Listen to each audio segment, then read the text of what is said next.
রাজধানী খিলগাঁওয়ে বিকট শব্দে সমিলে আগুন, পুড়ে গেছে অসংখ্য দোকান। কুয়েট ভিসির বাসভবনে তালা দিল শিক্ষার্থীরা, দাবি না মানলে আন্দোলন চালিয়ে যাওয়ার ঘোষণা। সকল মাতৃভাষার উন্নয়ন ও সংরক্ষণে প্রতিজ্ঞাবদ্ধ বাংলাদেশ, বললেন প্রধান উপদেষ্টা।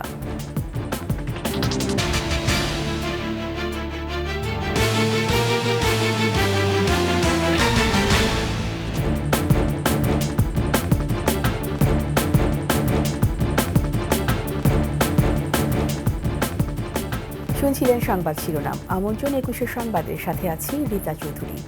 দর্শক, ২১ টেলিভিশনের সংবাদ একই সাথে সরাসরি দেখতে পাবেন আমাদের ফেসবুক পেজ www.facebook.com/2124 অনলাইনে। সাবস্ক্রাইব করতে পারেন www.youtube.com/@21TV চ্যানেলে। রাজধানী খিলগাঁও তালতলা বাজার এলাকায় সমিলে আগুনে পুড়ে গেছে অসংখ্য দোকান। ফায়ার সার্ভিসের 10টি ইউনিটের 2 ঘণ্টার চেষ্টায় আগুন নিয়ন্ত্রণে আসে। সন্ধ্যা 7:30টার দিকে আগুনের খবর পায় ফায়ার সার্ভিস। দমকল বাহিনীর এক কর্মী জানান, প্রথমে 2টি ইউনিট আগুন নিয়ন্ত্রণে যোগ দেয়। পরে আগুনের মাত্রা বেড়ে গেলে একে একে আরও 8টি ইউনিট অংশ নেয়। ফায়ার সার্ভিস বলছে, গ্যারেজে বিস্ফোরণের পর আগুন দ্রুত ছড়িয়ে পড়ে। অতিরিক্ত মানুষের কারণে আগুন নিয়ন্ত্রণে বেগ পেতে হয় বলেও জানায় তারা। আগুন নিয়ন্ত্রণে ফায়ার সার্ভিসকে সহযোগিতা করে স্থানীয় জনতা। ছিল পুলিশ, সেনাবাহিনী ও র্যাবও। আগুনে হতাহতের কোনো খবর পাওয়া যায়নি।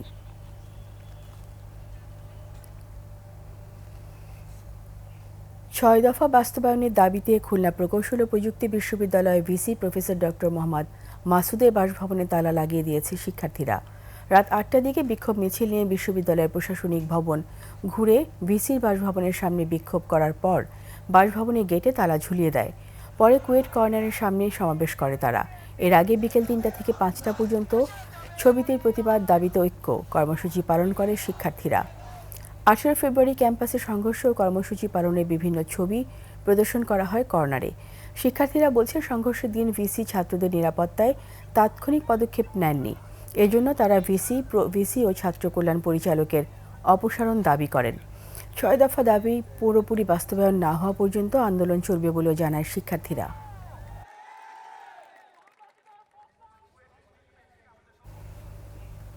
সকল মাতৃভাষা উন্নয়ন ও সংরক্ষণে প্রতিজ্ঞাবদ্ধ বাংলাদেশ। আন্তর্জাতিক মাতৃভাষা দিবস অনুষ্ঠানের প্রধান উপদেষ্টা বলেন, ভাষার প্রতি আগ্রহ সৃষ্টিতে অপরিহার্য সাহিত্য ও বিজ্ঞান চর্চা। এবছর আন্তর্জাতিক মাতৃভাষা পদক দেওয়া হয় অধ্যাপক মোহাম্মদ আবু মুসা এবং জোসেফ ডেভিড উইন্টারকে। প্রতিষ্ঠান হিসেবে পেয়েছে প্যারিসে বাংলাদেশ দূতাবাস। আরও জানাচ্ছেন প্রণব চক্রবর্তী। প্রতি বছরের মতো 21শে ফেব্রুয়ারি শহীদ দিবস ও আন্তর্জাতিক মাতৃভাষা দিবস উপলক্ষে অনুষ্ঠান ছিল আন্তর্জাতিক মাতৃভাষা ইনস্টিটিউটে। প্রধান অতিথি হিসেবে যোগ দেন প্রধান উপদেষ্টা ডক্টর মোহাম্মদ ইউনূস। আন্তর্জাতিক মাতৃভাষা জাতীয় পদক তুলে দেন অধ্যাপক আবুল মনসুর মোহাম্মদ আবু মুসার হাতে। আন্তর্জাতিক পদক তুলে দেন জোসেফ ডেভিড উইন্টার এবং প্রতিষ্ঠান হিসেবে প্যারিসে বাংলাদেশ দূতাবাসের প্রতিনিধির হাতে। বক্তব্যে প্রধান উপদেষ্টা বলেন, জাতির মুক্তি সংগ্রামের ইতিহাসে গুরুত্ব রয়েছে ভাষা আন্দোলনের। রাষ্ট্রভাষা বাংলা, এই আন্দোলন বাঙালির মাতৃভাষা বাংলার মর্যাদা রক্ষার জন্য সূচিত হলেও এর মূল চেতনাটি ছিল স্বাধিকার প্রতিষ্ঠা করা। 52-র 21শে ফেব্রুয়ারি তাই শুধু বেদনার্থ অতীতকে স্মরণ করে অশ্রু বিসর্জনের দিন নয়, বরং এক অবিনাশী প্রেরণা, সকল ধরনের অন্যায়, অবিচার, ষড়যন্ত্রের বিরুদ্ধে রুখে দাঁড়ানোর বীজমন্ত্র। ডক্টর ইউনূস বলেন, প্রযুক্তিতে এগুলেই এগুবে সে দেশের ভাষা, তবে ইংরেজি শিখলেই ভোলা যাবে না মাতৃভাষাকে। প্রযুক্তি ছাড়াও যে কোনো একটি দিক থেকে জাতির নেতৃত্ব দিতে পারলে সে দেশের ভাষার প্রতি মানুষের আগ্রহ বাড়বেই। সে ভাষা যত জটিলই হোক না কেন, জাতি এগুলে ভাষা এগোয়, ভাষার সম্মান বাড়ে। ভাষার প্রতি আগ্রহ সৃষ্টির সঙ্গে সাহিত্য, প্রযুক্তি, বিজ্ঞান সরাসরিভাবে জড়িত। আজ আমরা মাতৃভাষা দিবসে সকল মাতৃভাষা উন্নয়ন ও সংরক্ষণের জন্য প্রতিজ্ঞাবদ্ধ হলাম। অনুষ্ঠানে বিভিন্ন ভাষাভাষী শিশুদের সাথে আনন্দময় আন্তরিকতায় মাতেন প্রধান উপদেষ্টা। ভাষা আমার মায়ের মতো আপন। ধন্যবাদ মাননীয় প্রধান উপদেষ্টা।语言对我来说就像我的妈妈一样尊敬，谢谢。প্রণব চক্রবর্তী, 21শে টেলিভিশন, ঢাকা। মহান শহীদ দিবস ও আন্তর্জাতিক মাতৃভাষা দিবসে শ্রদ্ধা ও ভালোবাসায় 52 বীর শহীদদের স্মরণ করেছে জাতি। জুলাই অভ্যুত্থানের শোক আর গৌরবের মহিমায় কেন্দ্রীয় শহীদ মিনারে ঢল নামে সর্বস্তরের মানুষের। অভিন্ন কণ্ঠে উচ্চারিত হয় 21 চেতনায় ফ্যাসিজম রুখে দেওয়ার প্রত্যয়। তানজিলা তাসনিমের রিপোর্ট। রক্তস্নাত ভাষা আন্দোলনের স্মৃতিবহ দিন, প্রভাত ফেরির সব মিছিল মিশেছে স্মৃতির মিনারে এসে। পলাশ আর শিমুল ফোটা ফাগুন দিনে ফুলেল ভালোবাসায় ভরে উঠেছে শহীদ স্মৃতির বেদি। বর্ণমালার বীরদের শ্রদ্ধা জানাতে ঢল নামে সব বয়সী মানুষের। ভাষা আন্দোলনের মূল চেতনা সম্ভবত এইটাই, যে সকল ভাষার প্রতি আমরা যদি সম্মান রাখতে পারি। ভাষার জন্য এই দেশের মানুষ জীবন দিয়েছে, সারা পৃথিবীতে কিন্তু এরকম উদাহরণ কিন্তু খুবই বিরল। আমরা কিছু বলতে গেলে, কোনো প্রতিবাদ করতে গেলে অবশ্যই আমাদের 21 চেতনাকে আমরা সাথে নেই। রাজধানীর বিভিন্ন শিক্ষা প্রতিষ্ঠানের শিক্ষক শিক্ষার্থীরা আসেন শ্রদ্ধার অর্ঘ্য নিয়ে।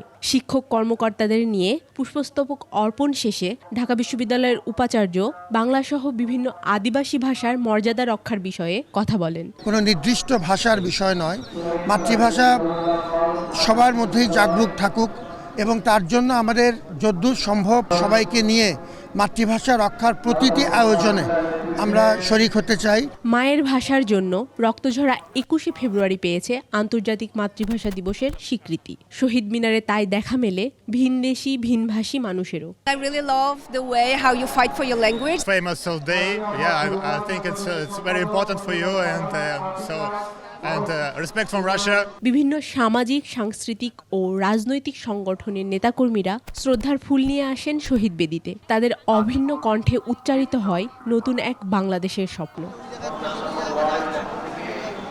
52 ভাষা শহীদদের শ্রদ্ধা জানাতে দলের জ্যেষ্ঠ নেতাদের নিয়ে আসেন বিএনপির সিনিয়র যুগ্ম মহাসচিব রুহুল কবির রিজভী। এ সময় তিনি বলেন, ফ্যাসিজমের উত্থান রুখে দেবে 21 চেতনা। 21 ফেব্রুয়ারি আমাদেরকে প্রেরণা দিয়েছে, আমাদেরকে উদ্বুদ্ধ করেছে, আমাদেরকে ফ্যাসিবাদের বিরুদ্ধে লড়াইয়ে রাস্তায় দাঁড়াতে সাহস জুগিয়েছে। আধিপত্যবাদের বিরুদ্ধে বাংলা ভাষার লড়াই আর 52 চেতনা আজও জুগিয়ে যায় প্রেরণা, জারি রাখে অধিকারের মিছিল। তানজিলা তাসনিম, 21 টেলিভিশন, ঢাকা। যুক্তরাজ্যের পূর্ব লন্ডনে শহীদ আলতাফ আলী পার্কের বেদিতে পুষ্পস্তবক অর্পণের মধ্য দিয়ে ভাষা শহীদদের প্রতি বিনম্র শ্রদ্ধা জ্ঞাপন করেছেন প্রবাসী বাংলাদেশিরা। এদিকে হাড় কাঁপানো শীতের মধ্যেও হাজারো প্রবাসী বাংলাদেশির ঢল নামে। রাত 10টার আগেই পার্কের আশপাশের এলাকা কানায় কানায় ভরে যায়। শুরুতে শহীদ বেদিতে পুষ্পস্তবক অর্পণ করেন ব্রিটেনের বাংলাদেশে অধ্যুষিত টাওয়ার হ্যামলেটস কাউন্সিলের নির্বাহী মেয়র লুৎফুর রহমান। তিনি যুক্তরাজ্যের কমিউনিটিতে বাংলা ভাষার বিকাশ ও চর্চার জন্য সকলকে সহযোগিতার প্রতিশ্রুতি দেন। এরপর একে একে বাংলাদেশ হাইকমিশন, যুক্তরাজ্য বিএনপি যুবদল, স্বেচ্ছাসেবক দল, জিয়া পরিষদ ও বিভিন্ন রাজনৈতিক ও সামাজিক সংগঠন শহীদ মিনারে পুষ্পস্তবক অর্পণ করে। এ সময় তারা শেখ হাসিনার বিচার ও ফাঁসির দাবিতে নানা স্লোগান দেয়।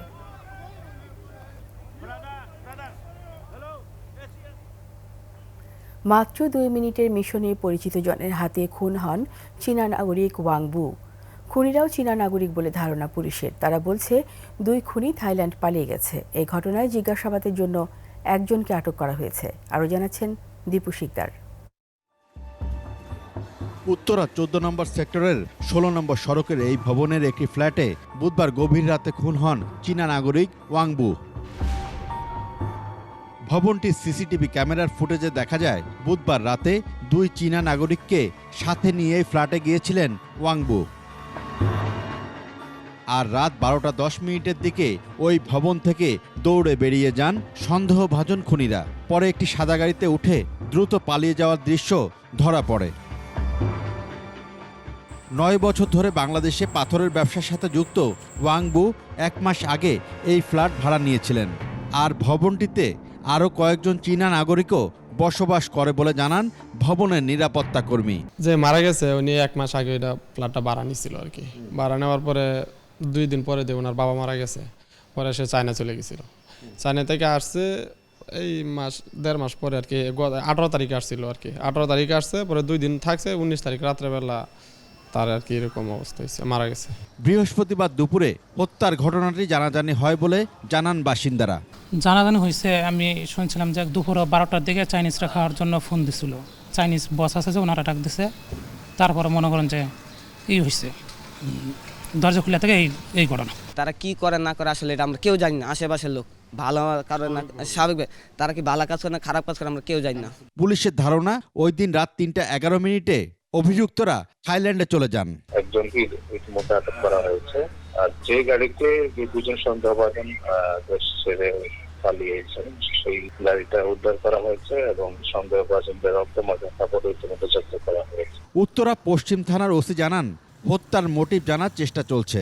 দুজন তারাও চায়না নাগরিক, তারা ভিতরে প্রবেশ করতে দেখা গেছে এবং তার শরীরে 11টি আঘাত ছিল এবং সে এই আঘাতের কারণে তার মৃত্যু হয়েছে। চাঞ্চল্যকর এই ঘটনায় আতঙ্কিত ওই এলাকার সাধারণ মানুষ। দীপু শিকদার, 21 টেলিভিশন, ঢাকা। নিচ্ছি সংবাদ বিরতি। যখন ফিরব তখন অন্যান্য খবরের সঙ্গে আরও থাকবে। অমর একুশে বইমেলায় জনসমুদ্র, প্রত্যাশা অনুযায়ী বেচাকেনা কম বলছেন লেখক প্রকাশকরা। আবারও আমন্ত্রণ 21 সংবাদে। রাজশাহী বিশ্ববিদ্যালয় ছাত্রাবাস থেকে এক শিক্ষার্থীর মরদেহ উদ্ধার করা হয়েছে। বিশ্ববিদ্যালয়ের পাশে মেহেরচণ্ডী এলাকার ছাত্রাবাস থেকে সিলিং ফ্যানের সাথে ঝুলন্ত অবস্থায় তার মরদেহ উদ্ধার করা হয়। নিহত শিক্ষার্থী শিফাতুল্লাহ শিফাত বিশ্ববিদ্যালয়ের ফিশারিজ বিভাগের 2য় বর্ষের শিক্ষার্থী ছিলেন। তার গ্রামের বাড়ি বরগুনা জেলার বামনা উপজেলায়। বিশ্ববিদ্যালয়ের প্রক্টর অধ্যাপক ডক্টর মাহবুবুর রহমান জানান, ঝুলন্ত অবস্থায় তার মরদেহ উদ্ধার করা হয়েছে। হতাশা থেকে সে আত্মহত্যা করে থাকতে পারে বলেও মনে করেন তিনি। এ পর্যন্ত যে সমস্ত কথাবার্তা, আলামত বা যা কিছু আমরা বুঝতে পারছি যে হয়তোবা ও ডিপ্রেশন থেকেই মানসিকভাবে যে কোনোভাবেই হোক ভেঙে পড়েছে। আর এটাও শুনেছি কিছুদিন আগে মা মারা যায়, মা মারা যাওয়ার একটা শক ওর মধ্যে কাজ করে থাকতে পারে। সব কিছু মিলিয়ে মনে হচ্ছে আসলে ডিপ্রেশন থেকেই। আর পুলিশের প্রাথমিক যে গায়ে আঘাত লাগা বা সেগুলোও আমরা দেখতে পাইনি। আর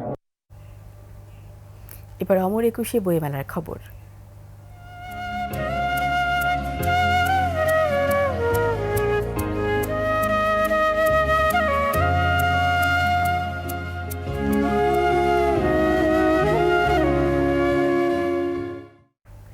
মহান শহীদ ও আন্তর্জাতিক মাতৃভাষা দিবসে অমর একুশে বইমেলায় জনসমুদ্র।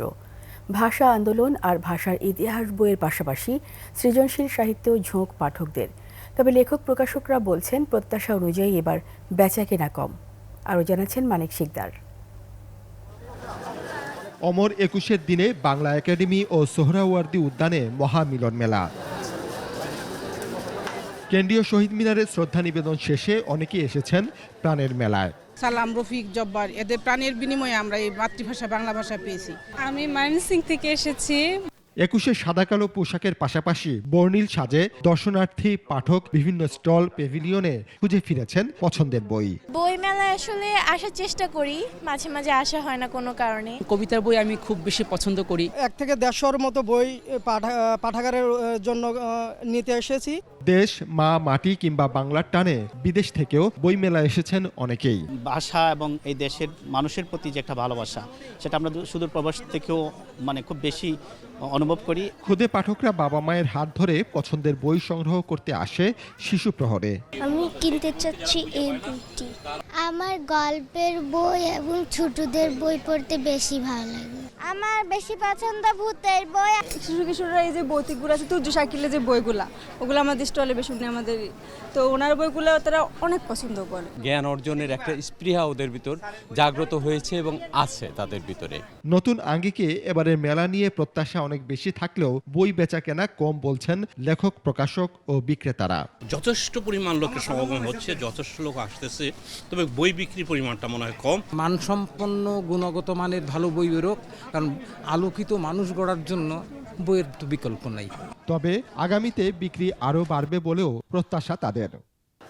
মেলার 21তম দিনে এসে আজ নতুন বই এসেছে 307টি। এ পর্যন্ত বইয়ের সংখ্যা 2212টি। আর যে কয়দিন সময় আছে সেখানে আরও হয়তো বেশ কিছু বই আসবে এবং বিক্রিও হয়তো বাড়বে, এমনটা প্রত্যাশা করছেন লেখক, প্রকাশক এবং মেলা সংশ্লিষ্টরা। মানিক শিকদার, 21 টেলিভিশন, ঢাকা। এর সাথে শেষ করছি 21 সংবাদ। যাবার আগে সংবাদ শিরোনামগুলো আরও একবার। রাজধানী খিলগাঁওয়ে বিকট শব্দে সমিলে আগুন, পুড়ে গেছে অসংখ্য দোকান। কুয়েট ভিসির বাসভবনে তালা দিল শিক্ষার্থীরা, দাবি না মানলে আন্দোলন চালিয়ে যাওয়ার ঘোষণা। সকল মাতৃভাষা উন্নয়ন ও সংরক্ষণে প্রতিজ্ঞাবদ্ধ বাংলাদেশ, বললেন প্রধান উপদেষ্টা।